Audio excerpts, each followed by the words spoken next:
The PQH2 molecule comes in at the QO site and transfers an electron to PC through the high potential chain consisting of risco protein and cytochrome F.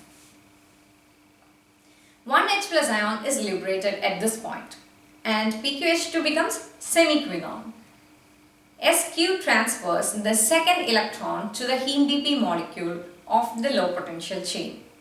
During this time, one more H plus ion is released into the lumen. So there will be two H plus ions in the lumen. SQ now becomes PQ. From heme BP, the electron is transferred to PQ bound at the QI site. This PQ will take up an H plus ion from stroma and becomes SQ. So the first half cycle is completed. In the start of the second half cycle, there is a semiquinone here, but remember that this semiquinone is the same semiquinone that was formed during the first half cycle.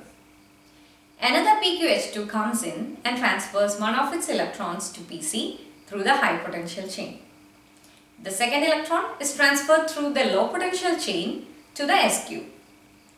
Two H plus ions are liberated into the lumen during the second half cycle. A PQ is also formed at the QO site. The SQ at the QI site accepts an H plus ion from stroma and becomes PQH2. Thus, the second half cycle is also completed. Here is the net reaction we saw earlier. So, I hope it is clear how cytochrome works as a proton pump during the non-cyclic electron transfer.